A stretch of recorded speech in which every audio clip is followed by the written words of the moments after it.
Olá pessoal, tudo bem? Sejam bem-vindos a mais uma aula assíncrona de Geografia. Vamos lá? Na aula de hoje, seguindo o nosso conteúdo, nós iremos trabalhar a Alemanha por trás da cortina de ferro, ou seja, terminada a Segunda Guerra Mundial, ocorrida a divisão do território alemão pelos aliados, como ficou a Alemanha, como ficou o território alemão, né, que foi cortado aí ao meio basicamente pela cortina de ferro, como organizou-se a Alemanha controlada pela União Soviética, ok? É isso que a gente vai trabalhar na aula de hoje e aí, na sequência, a gente vai abordar também a crise do mundo soviético, a derrocada e o fim da União Soviética, os fatores que teriam contribuído para isso também, ok? Vamos lá então. Bom, terminada a Segunda Guerra Mundial, o território alemão, a Alemanha, sede do Terceiro Reich, foi dividida em 4 partes entre os 4 aliados vencedores do conflito, ficando assim uma parte para o Reino Unido, outra parte para os franceses, outra para os norte-americanos e uma quarta parte ainda para os soviéticos, tá bem? As partes controladas pelo Reino Unido, França e Estados Unidos uniram-se e formaram o país conhecido como República Federativa da Alemanha, ou RFA, ou Alemanha Ocidental. A parte que ficou sob o controle soviético, a única parte, né, que ficou sob o controle soviético, formou um outro país chamado de República Democrática Alemã, RDA, ou popularmente conhecido como Alemanha Oriental, tá bem? Assim como o país, a capital, Berlim, também vai ser dividida entre os aliados. Então, Berlim tinha uma zona de ocupação britânica, outra francesa, uma norte-americana e uma outra área de ocupação soviética. O grande detalhe sobre Berlim, se vocês observarem no mapa que está aparecendo aí no lado direito para vocês, é que a cidade de Berlim inteira estava dentro da Alemanha Oriental, ou seja, dentro da parte soviética. Então, no meio da parte soviética havia ali incrustado uma região que pertencia aos aliados capitalistas, ok? Então, se eu destacar aqui no mapa para vocês, esta parte aqui é Berlim, tá certo? E ela aparece destacada aqui embaixo para vocês, tá certo? Então, a cidade de Berlim, a capital alemã, ela foi dividida uma área de ocupação francesa, uma britânica, uma norte-americana e aqui a área de ocupação soviética, tá certo? Muito bem, vamos seguindo então. Bom, durante um certo período, especificamente na cidade de Berlim, houve uma convivência, em certo modo, pacífica entre os aliados capitalistas, entre os países capitalistas e a União Soviética. Porém, com o passar do tempo, desde 1945, quando a Alemanha se entrega, se rende, né, e a Segunda Guerra Mundial acaba, até a década de 60, ou seja, quase 20 anos, a Alemanha Oriental começou a perceber que a sua população vinha reduzindo. E isso estava prejudicando a economia da Alemanha Oriental, por quê? Porque faltava força de trabalho, a arrecadação de impostos ela diminuía, e o que eles perceberam é que essas pessoas estavam saindo da Berlim Oriental e se dirigindo para a Berlim Ocidental, que era capitalista. Então, durante muito tempo, falou-se na construção de uma barreira, em algo que dificultasse a saída das pessoas da Alemanha Oriental, da Berlim Oriental, para a Berlim Ocidental.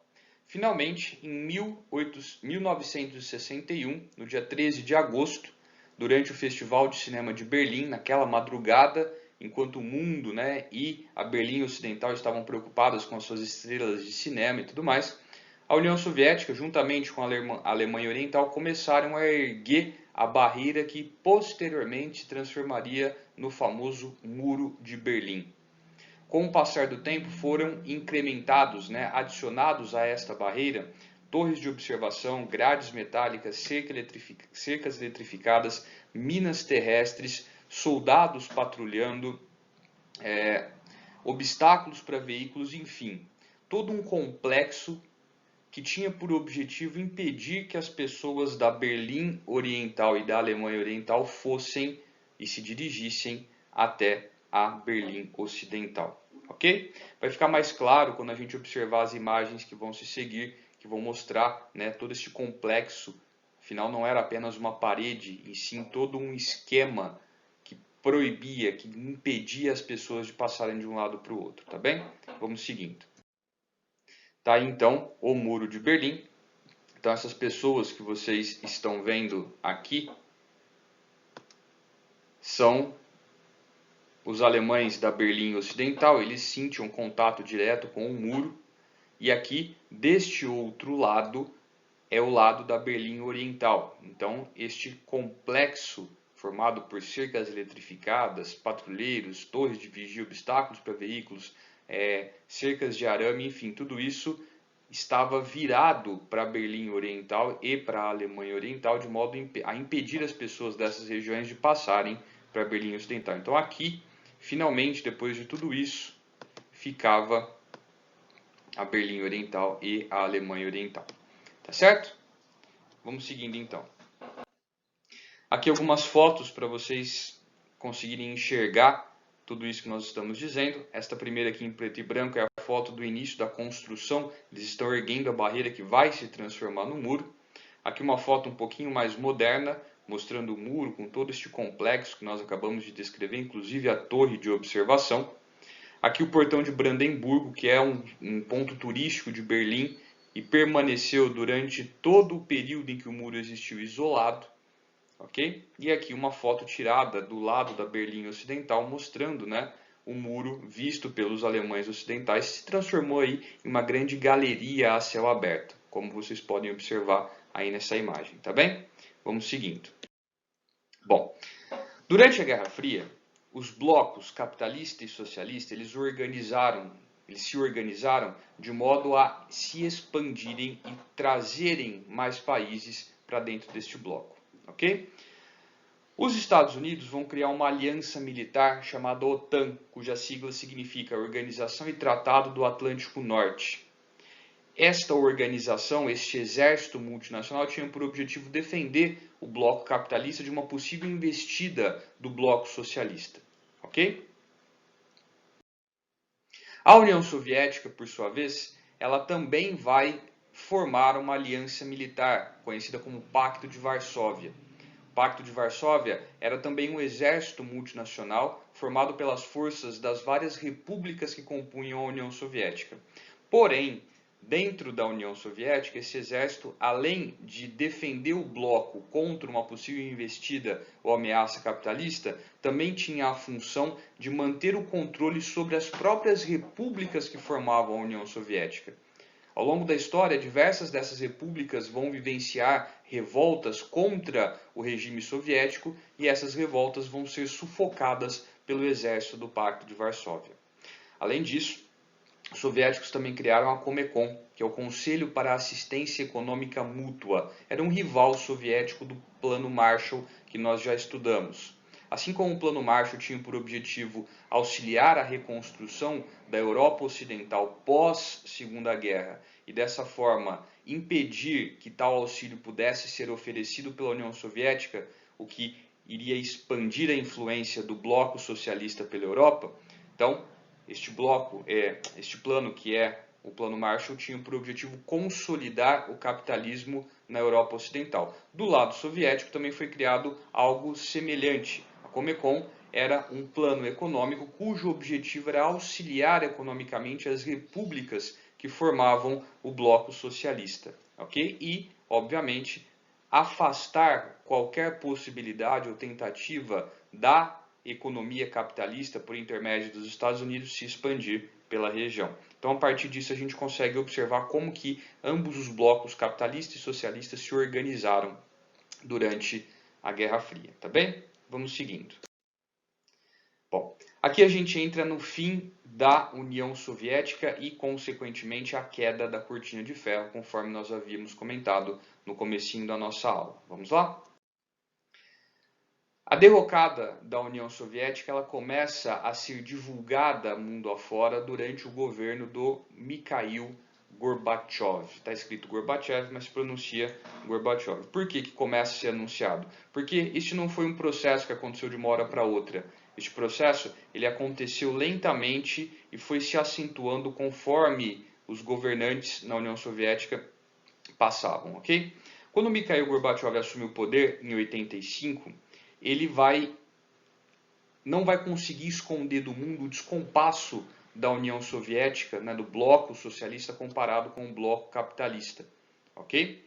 E a situação soviética que a gente está descrevendo de crise, ela era um resultado de vários fatores, tanto internos quanto externos, que a gente vai abordar agora. Vamos lá?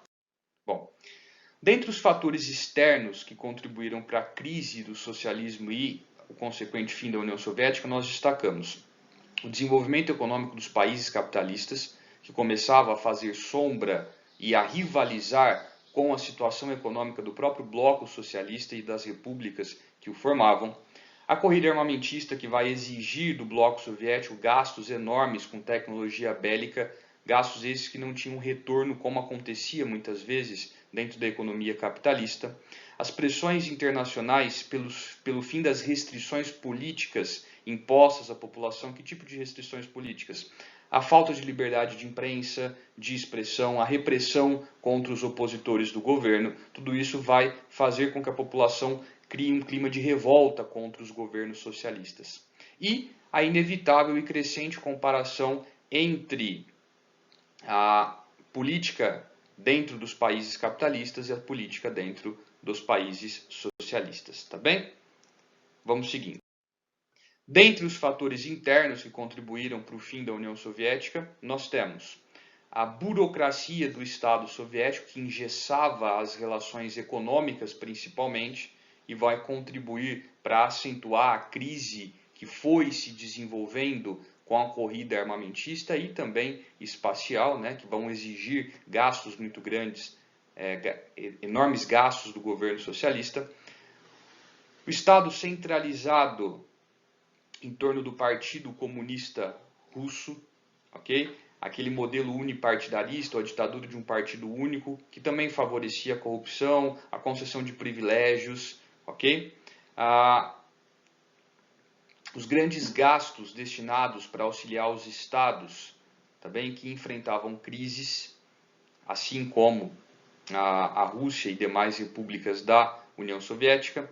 A limitada capacidade produtiva, isso é resultado dos famosos planos quinquenais e da economia planificada, ok? E voltamos aí no primeiro tópico, né, deste slide, que é a burocracia, a ideia de você projetar o crescimento econômico não de acordo com os interesses do mercado, mas de acordo com os interesses do Estado. Isso fazia com que a produção ela constantemente fosse abaixo daquilo que a população precisava. Isso levava a constantes crises de abastecimento, ok? A crescente exigência da população por bens de consumo, afinal eles viam, de certa forma, né, o que acontecia no mundo capitalista, via que eles viajavam, consumiam, e dentro da União Soviética as coisas eram eram muito diferentes, e eles passam a cobrar desses governos o acesso a esses bens de consumo também, ok? Para tentar resolver todos esses problemas, o Gorbachev coloca em prática um plano de reforma política e econômica que a gente vai trabalhar na sequência. Vamos lá? Bom, no campo econômico, o Gorbachev cria a perestroika. Perestroika em russo significa reestruturação econômica. O que foi a reestruturação econômica proposta por Gorbachev? Foi a abertura da economia soviética para o capital internacional. A partir desse momento, empresas multinacionais puderam começar a se instalar dentro da União Soviética. O que eles queriam com isso? A arrecadação de impostos que essas empresas iriam pagar para tentar aí dar uma saneada na economia. E aí nós temos a glasnost, que significa em russo abertura política. Essa abertura política, ela estabeleceu o fim do regime de partido único. A partir de agora, outros partidos também poderiam começar a concorrer às eleições. E a liberdade de imprensa. E a imprensa, com essa liberdade, vai começar então a divulgar os escândalos de corrupção, todos os podres do governo até então. Isso vai contribuir para que a população se revolte ainda mais contra o governo soviético. Ok? Bom, todo este clima de liberdade de imprensa, fim do unipartidarismo, liberdade de expressão, vai fazer com que na política soviética ocorra um racha. Ok? Nós, a partir de agora, temos a formação dos conservadores, aqueles que queriam manter os seus privilégios, e dos reformistas, aqueles que queriam acabar com tudo isso que havia sido construído ao longo do tempo. Ok? Vamos seguir. Bom, a perestroika e a glasnost, elas produziram a desagregação dos regimes socialistas dentro do bloco soviético e vão levar finalmente ao fim da União Soviética, quando essas repúblicas começam a se separar. Ok? O ponto marcante de tudo isso foi a queda do Muro de Berlim, no dia 9 de novembro de 1989, depois de 28 anos, evento este, né, que ficou conhecido, conforme a gente disse, como a queda do Muro de Berlim.